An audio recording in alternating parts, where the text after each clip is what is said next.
8 സഹോദരന്മാരിൽ ഇളയവൻ അവനായിരുന്നു. അവൻ തന്നെ അച്ഛന്റെ ആധിപത്യങ്ങൾ വെച്ചുകൊണ്ടിരുന്നു. തമ്പുരു വിട്ടതിൽ അവൻ പ്രഗത്ഭനായിരുന്നു. അക്കാലത്ത് അയൽദേശക്കാരായ ഫിലിസ്ത്യർ പലപ്പോഴും പാവപ്പെട്ട ഇസ്രായേൽ ജനങ്ങളെ ആക്രമിക്കുമായിരുന്നു. അവർക്ക് നേതാവായി ഗോലിയാത്ത് എന്നു പേരുള്ള ഒരു മനുഷ്യനുണ്ടായിരുന്നു.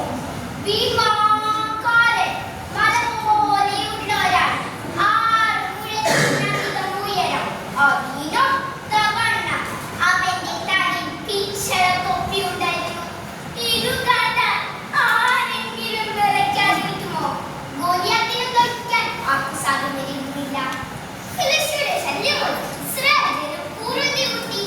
ഇസ്രായേലിലെ സൗൽ രാജാവ് പോലും പയ്യെന്നു വിറച്ചാണ് കൈകൂടിയിരുന്നത്.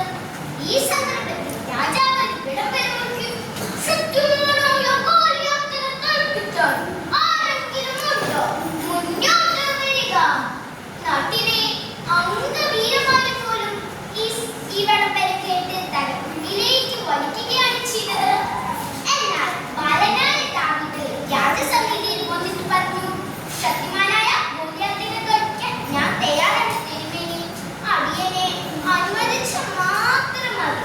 എന്നാൽ സൗൽ രാജാവിന് ചിരിയാണ് വന്നത്.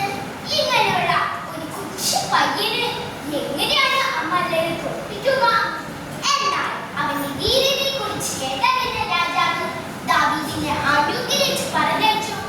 കൊച്ചു ദാവീദ് കയ്യിലൊരു വടിയും കവടിയും തൊട്ടിന്ന് പറക്കിയ 5 കല്ലുകളുമായി ഗോലിയാത്തിന്റെ താവളത്തിലേക്ക് യാത്രയായി. അവിടെ ചെന്നത് ഗോലിയാത്ത് ചോദിച്ചു, നീ എന്താ തെറ്റാതെ കൊണ്ടുവന്നിരിക്കുന്നത്? ഞാൻ എന്താ നിന്റെ മൃഗമാണ്?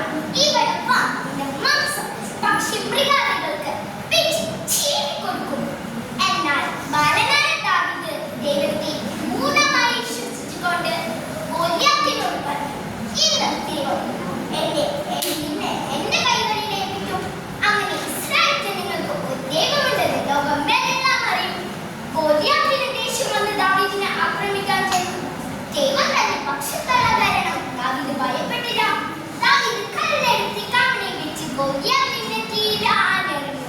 കല്ല് ഗോലിയാത്തിന്റെ നെറ്റിയിൽ ആഞ്ഞുകൊണ്ട് ഗോലിയാത്ത് മല പോലെ നിലംപതിച്ചു. ഒരു നാടിനെ മുഴുവൻ വിറപ്പിച്ച ഗോലിയാത്തിനെ തോൽപ്പിക്കാൻ നിസ്സാരനായ കൊച്ചു ദാവീദിന് സാധിച്ചത് ദൈവം അവന് നൽകിയ ആത്മവിശ്വാസമാണ്. ദാവീദ് ചെയ്തതുപോലെ നമ്മളും ദൈവത്തെ ആശ്രയിക്കുകയും പരസ്പരം സഹകരിച്ച് പ്രവർത്തിക്കുകയും ചെയ്യുമ്പോൾ എല്ലാ പ്രതിസന്ധികളും അതിജീവിക്കാൻ നമുക്ക് സാധിക്കും. ജീവിതത്തിൽ